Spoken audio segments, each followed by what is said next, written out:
Bienvenue sur Africa 24 dans cette nouvelle édition du QG Weekend. Voici les titres de l'actualité. La mission de lutte contre le terrorisme des forces d'opération spéciales du commandement des États-Unis pour l'Afrique, AFRICOM, a pris fin en République démocratique du Congo. Une opération issue du partenariat privilégié conclu en avril 2019 entre les deux pays. Les travaux de modernisation du port de Bujumbura ont officiellement été lancés au Burundi. Un chantier qui s'étendra sur une période de 2 ans, dont le coût global est estimé à 31 millions de dollars pour améliorer la productivité de cette infrastructure portuaire. Et le taux de propagation de la Covid-19 persiste en Afrique, malgré les efforts entrepris par les autorités gouvernementales et médicales. Face à une troisième vague sévère et une quatrième vague qui émerge, les vaccins manquent toujours malgré les récentes annonces de dons faites par plusieurs pays. Et tout d'abord, la Côte d'Ivoire perd une nouvelle fois l'un de ses grands hommes d'État. L'ancien Premier ministre Charles Konan Banny est décédé à l'âge de 78 ans ce vendredi 10 septembre dans un hôpital de la région parisienne des suites de complications liées à la Covid-19. Ce cadre du PDCI aura été un personnage central de la scène politique ivoirienne. Il fut notamment Premier ministre du président Laurent Gbagbo de 2005 à 2007, mais aussi président de la Commission pour le dialogue, la vérité et la réconciliation sous la présidence d'Alassane Ouattara en 2011. Il laisse l'image d'un homme de consensus. Également dans l'actualité, l'Union africaine a annoncé ce vendredi la suspension de la Guinée de toutes ses instances de décision après le coup d'État mené le 5 septembre par la junte militaire qui a renversé le président Alpha Condé. Cette annonce se conforme donc à la décision de la communauté économique des États de l'Afrique de l'Ouest qui avait, elle aussi, décidé il y a quelques jours de suspendre la Guinée de ses instances sans toutefois ajouter de sanctions économiques. Il est à noter que la mission de la délégation de la CEDEAO dépêchée en Guinée a pris fin ce vendredi. Cette dernière a pu voir le président Alpha Condé. Elle assure qu'après des discussions avec la junte au pouvoir, le principe d'une éventuelle libération du président Alpha Condé est acquis.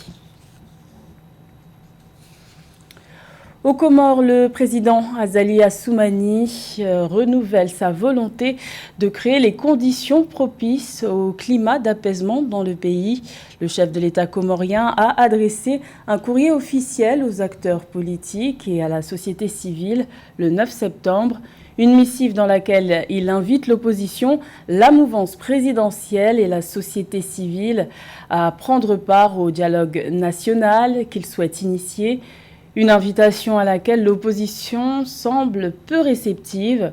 Écoutons à ce propos l'avocat comorien, membre de l'opposition, Saïd Larifou. La classe politique comorienne et particulièrement toutes les organisations d'opposition contre le régime du colonel Azali manifestent une forme d'indifférence par rapport à cette lettre pour 2 raisons principalement. Premièrement, Azali, pour nous, n'a aucune légitimité pour convoquer un dialogue national aux Comores, puisqu'il est lui-même le problème.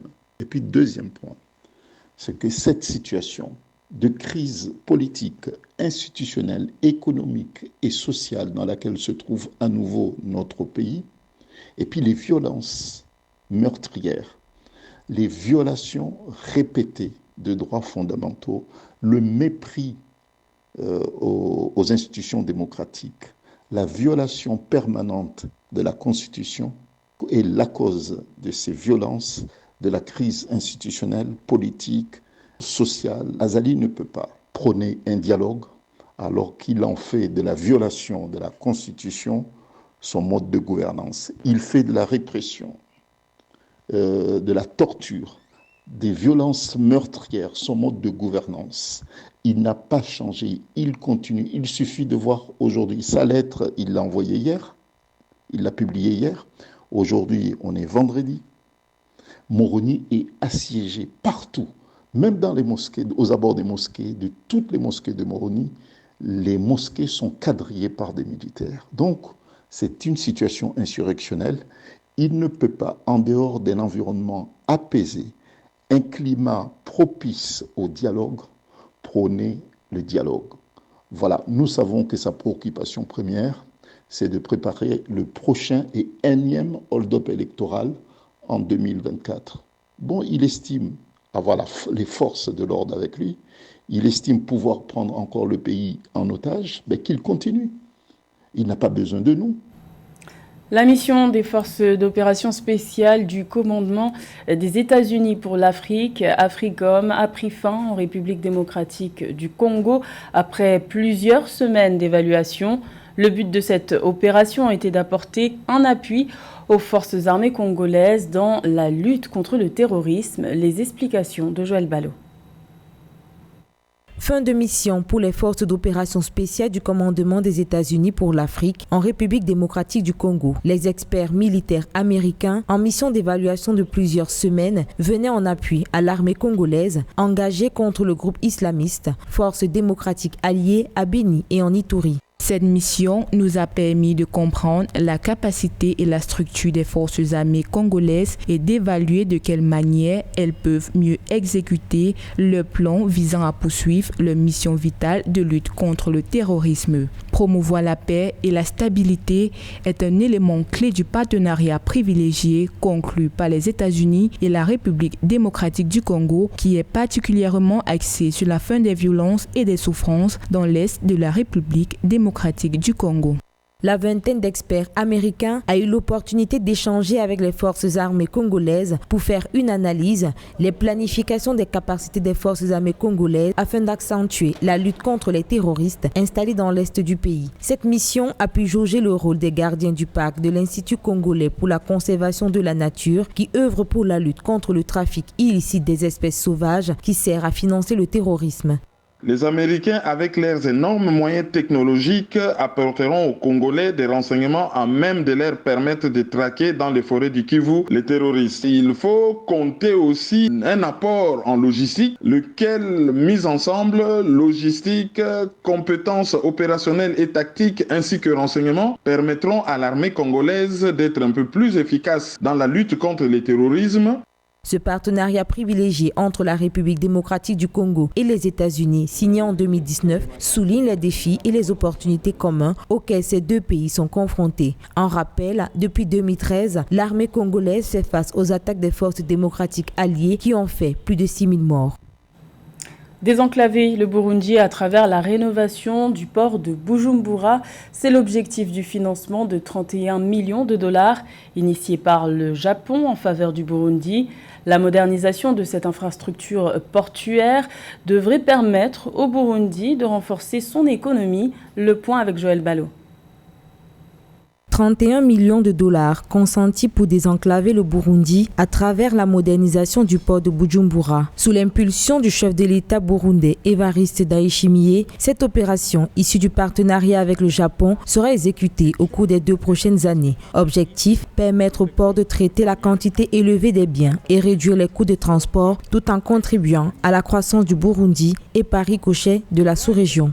Le projet de modernisation du port de Bujumbura constitue une fierté pour le peuple burundais qui a compris la nécessité de travailler dur pour produire car il va faciliter le transport de la production et le désenclavement du pays par rapport à l'Afrique australe, la communauté d'Afrique de l'Est et l'océan. Ainsi, selon les autorités portuaires, le port de Bujumbura, qui en 2020 a manutentionné plus de 200 000 tonnes, espère dépasser 500 000 tonnes après sa modernisation. Après cette rénovation, le port de Bujumbura va bénéficier d'un chantier naval, un terminal à conteneurs, la déviation du canal de Buyenzi et le dragage du bassin portuaire. La mobilité sur le continent, aussi bien pour les personnes que pour les biens, tient des infrastructures. À partir du moment où on a des infrastructures de traitement aux frontières, en l'occurrence les ports, mais également les infrastructures routières et ferroviaires, on va avoir une mobilité des biens et des personnes sur le continent qui va véritablement favoriser des échanges. L'ASLECAF sera une somme de l'ensemble d'activités que les différents pays pourront mettre de manière coordonnée et organisée à travers un plan en place. Et je crois là-dessus que avoir des équipements modernes au niveau du port de Bujumbura permettra de desservir également une partie du Congo du côté de l'Est. Précisons que les Burundais avaient déjà bénéficié de l'appui du Japon dans les projets de construction des routes, des dons de bus, d'adduction d'eau potable. Des initiatives qui ne manquent pas d'encourager l'Union européenne, la Banque mondiale et la Banque africaine de développement à faire des travaux connexes pour améliorer la productivité du port de Bujumbura. Dans le reste de l'actualité, le Soudan du Sud et le Soudan se sont réengagés le 9 septembre à mettre en œuvre des accords de coopération en matière de sécurité, et ce, en améliorant le flux d'informations liées à la sécurité, en rouvrant les points frontaliers et en renforçant le commerce bilatéral entre les deux pays. La rouverture des frontières devrait d'ailleurs être effective dès le 1er octobre 2021 dans la ville de Gebelen, dans l'État soudanais du Nil Blanc.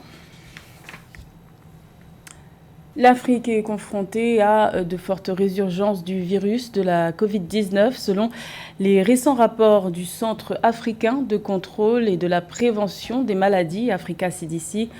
Alors qu'une trentaine de pays luttent contre une troisième vague de contamination sévère sur le continent, 6 sont déjà pris dans la tourmente d'une quatrième vague et le manque de vaccins se fait ressentir. Le point avec Marie-Raphaël Antolo. L'Afrique face à une contamination plus accrue à la Covid-19. Pour les pays africains membres de l'Union africaine, le taux de propagation du virus persiste malgré les efforts entrepris par les autorités gouvernementales et médicales. Selon les centres africains de contrôle et de prévention des maladies, 6 pays dont l'Algérie, le Bénin, le Kenya, l'île Maurice, la Somalie et la Tunisie sont actuellement confrontés à une quatrième vague de contagion au virus. Nous ne pouvons pas continuer de politiser cette situation avec des aveux qui ne suivent pas les engagements pris face à la menace de la COVID-19. Nous ne sommes pas en tant que continent très perceptifs du déploiement de ce vaccin. Les engagements pris ne nous permettent pas d'immuniser nos populations car nous ne disposons pas de suffisamment de vaccins. Pour sortir l'Afrique de cette crise sanitaire, nous avons besoin de vaccins et non d'engagement.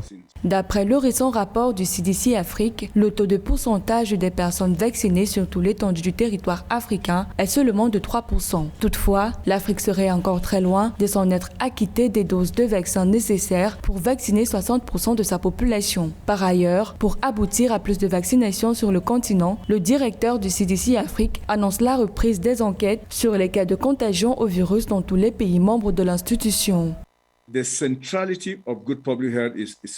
Une bonne évaluation de la santé publique se fait sur la base des études réalisées sur le terrain.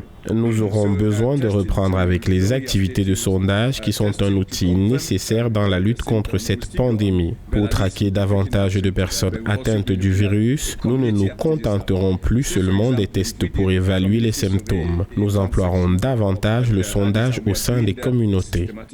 À la date du 9 septembre 2021, les pays membres de l'Union africaine reportent un total de 7,9 millions de cas de contagion au Covid-19, soit 3,6% du total global d'infection au virus. Le nombre de guérisons est de 7,2 millions de personnes, tandis que 201 000 personnes ont perdu la vie suite à ce virus. Par ailleurs, d'après le CDC Afrique, 42 pays membres de l'institution traversent actuellement une troisième vague, parmi lesquels 31 expérimentent une troisième vague sévère. C'est désormais une tradition au Festival des musiques urbaines d'Anoumabou en Côte d'Ivoire. Le FEMUA Kids a ouvert ses portes aux festivaliers de moins de 11 ans, une initiative pour permettre aux enfants de prendre part aux activités de masse du festival qui prendra fin ce dimanche 12 septembre. Plus de détails avec Siamlo Victoria Sedji. La 5e édition de FEMUA Kids bat son plein depuis l'ouverture officielle de la 13e édition du Festival des musiques urbaines à Danoumabo, mardi 7 septembre.